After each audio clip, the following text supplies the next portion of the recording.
অবশ্য স্টেটমেন্ট আছে, আমাদের পরিষ্কার হয়ে যাচ্ছে যে এই যে সিপিআইএম দল, তো ফ্রেমটা ঘুরে দিলাম, টিএমসির সাথে আছে, শুধু লোকার জন্য না, টিএমসি কে ক্ষমতায় আনার জন্যই তারা কাজ করছে।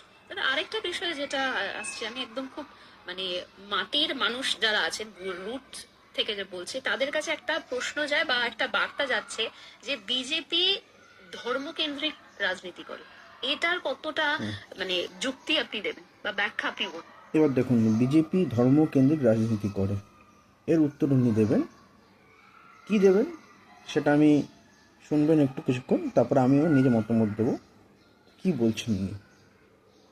দেখুন, ভারতবর্ষে থেকে আমি হিন্দু এটা বলা যদি ধর্মভিত্তিক রাজনীতি হয়, অবশ্যই বিজেপি ধর্মভিত্তিক রাজনীতি করে। স্বামী বিবেকানন্দ বলছেন গর্ব করে বলো আমি হিন্দু, আমিও বলি গর্ব করে বলছি আমি হিন্দু।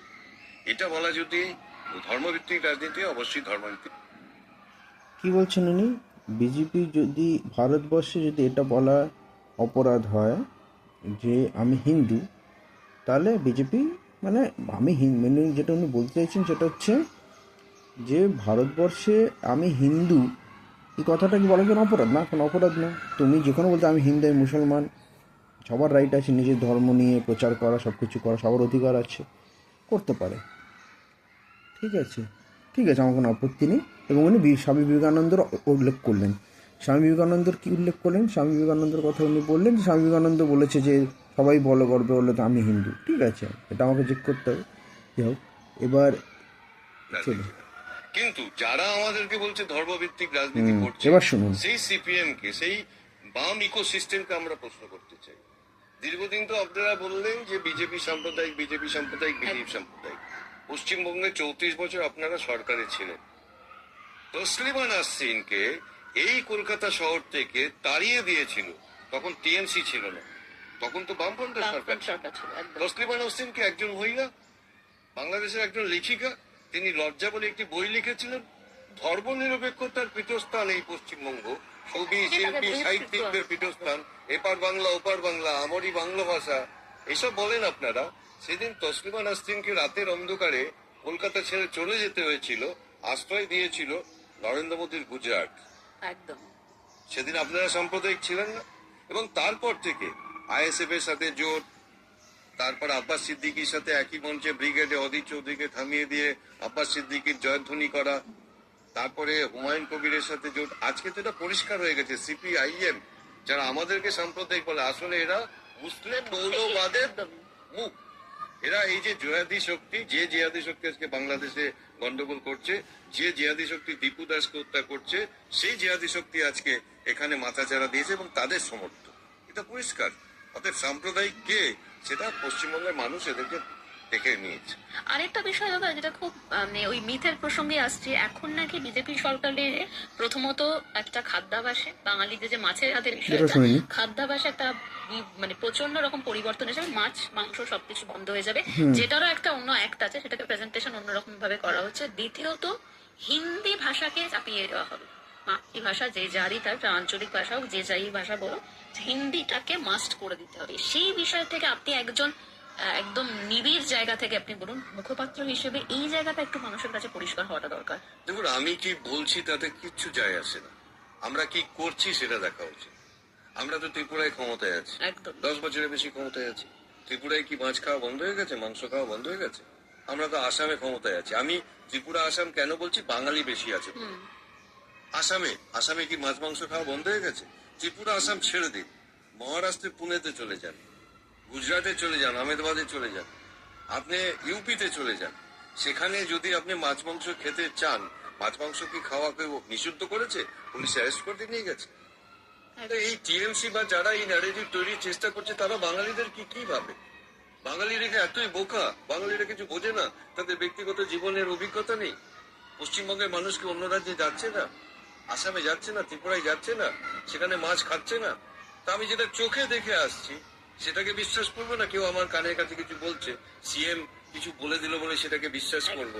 আরেকটা বিষয় দাদা আছে, বিজেপি সরকার আসলে রেল আর আমাদের ব্যাংক বিক্রি হয়ে যাবে, সেই এই পার্সপেক্টিভতে দেখুন। আর বন্ধুরা, আপনারা সকলে দেখলেন যিনি বলছেন যে 2000-এ মানে তসলিমা নাসরিন কলকাতায় সেটা চলে গেছে এবং সেখানে গুজরাট সরকার মানে মোদি গুজরাট, ঠিক আছে, ওনাকে স্থায়ী দিয়েছিল, ঠিক আছে।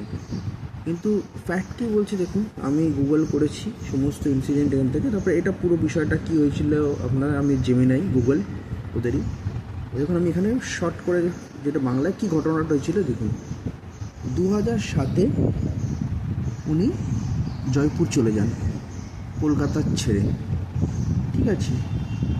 2000 এবার ওই সময় দেখুন, ওই 2007-এ যান তো ওই সময় ওখানে যাওয়ার পরেই ওখানেও সেম যা কলকাতা হয়েছিল, যেই প্রবলেম উনি ফেস করেছিলেন, অ্যাজিটেশন, ঠিক আছে, একটা গণসংগ্রামের সমস্ত বিরোধী করা, সেই বিরুদ্ধে গোষ্ঠীর উপস্থিতির বিরুদ্ধে সেখানেও করে, যেন একে দেখা যাবে না। জয়পুরে উনি সেম করেন, তো জয়পুর থেকে চলে যেতে হয়।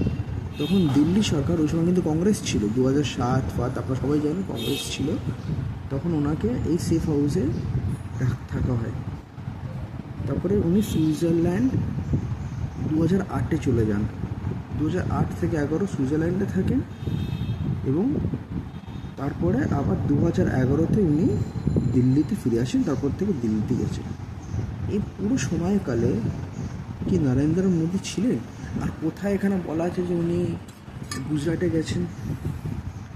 তাহলে এই যে বিষয়গুলো যে বলা হচ্ছে যে উনি গুজরাটে গেছিলেন, এটা কোথায়? আমি বলছি না যে এবার ওটা আমি ডিফেন্ড করছি না, ওটা আমি কখনোই করছি না, বলছি না যে বামপন্থী সরকার ওই সময় সিপিএম সরকার ওটাকে সেকুলার ভারতে এই ধরনের ঘটনা হবে কেন? যদি দিল্লি থেকে থাকতে পারতে কলকাতায় কেন থাকতে পারলেন? এটা আমি কখনোই বিরোধিতা করছি না, কিন্তু আপনি যখন কিছু বলছেন তখন তো একটা ফ্যাক্টটাকে তো ঠিক করে বলুন। একটা ইন্টারভিউতে এসছেন, একটা জিনিসের আপনাকে আপনি আপনার মতামত দিন যে ঠিক আছে না, ধর্ম রাজনীতি আমরা করে আমার মনে করি আমরা হিন্দু, আমরা বলবো হিন্দু, ঠিক আছে, কিন্তু একটা ঘটনা তুলে বলছেন যখন, যা রেফারেন্স করছেন, আপনার যা সিপিএমকে আলিদাবাদ দিচ্ছেন, ঠিক আছে, যা কেউ সিপিএমকে করবে সাপোর্ট, কেউ বিজেপি করবে, টিএমসি, সে যার যার নিজের ব্যক্তিগত ব্যাপার, কিন্তু না বাঙালি জাতির সম্বন্ধে বা একটা কোনো একটা পলিটিক্যাল কারোর সম্বন্ধে কোনো ইনসিডেন্ট যে ঘটনা যখন বলছে, এটাকে একটা গুগল আজকের টাইমে রেডি আছে। আপনি এটা যখন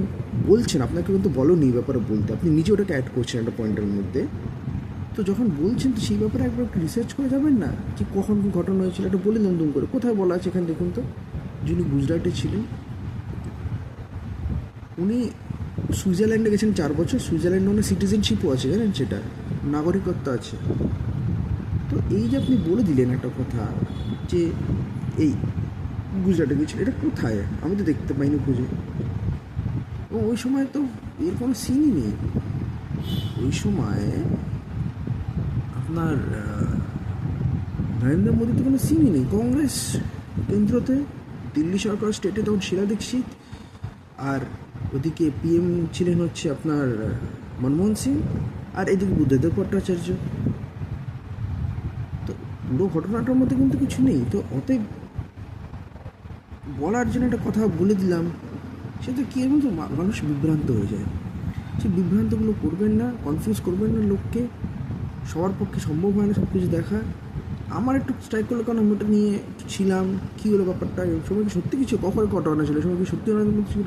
আমি জানি দিল্লিতে গেছিলেন উনি, সুইজারল্যান্ডের ব্যাপারটা আমি জানতাম না, দিল্লিতে ছিলেন জানতাম, কিন্তু মাঝখানে উনি যে প্রথমে যে জয়পুর গেছিলেন দেখুন, তো কলকাতা থেকে, এবং 2004-এ কিন্তু কলকাতায় ছিলেন, 4 থেকে 7 দিন কলকাতায় ছিলেন।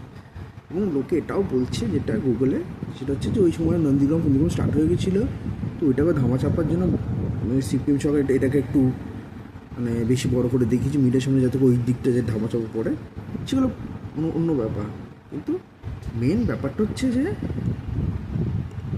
মানে ফ্যাকচুয়ালি বলুন, ফ্যাকচুয়ালি কথা বলুন, তাহলে জিনিসগুলো ঠিক থাকে। তার মানে এই নয় যে বাকিরা সব ধোয়া তুলসী পাতা, বিজেপির আমি কোনো বলছি না যে বিজেপি সব খারাপ আরই হয়, কিন্তু একটা ইন্টারভিউতে এসছেন, মিডিয়ার সামনে ইন্টারভিউ দিচ্ছেন, তো ঠিক আছে, কিছু কিছু পয়েন্ট আপনি স্কিপও করে যেতে পারেন, সবসময় বলা সব কিছু দরকার আছে। চলুন, ভালো থাকবেন, সবাই ভালো থাকবেন, এটা মেন বিষয়। যারা ভিডিওটা দেখবেন তাদেরকে, যে কেউ দেখে কারোর চোখে পড়ে তাদের জন্য যে এই জায়গাটা আপনারা জেনে রাখুন, এখানে উনি ভুল বলেছেন, এটাই মেন বক্তব্য। বাকি যারা বক্তব্য সেই সব জায়গায় ঠিকও হতে পারে, না হতে পারে, মাছ মাংস হিন্দি বাংলা নিয়ে, ওগুলো পরে বিষয় হবে, বাট এই জায়গাটা উনি ভুল বলেছেন, এটা আমার পয়েন্ট আমি করলাম। ধন্যবাদ, ভালো থাকবেন।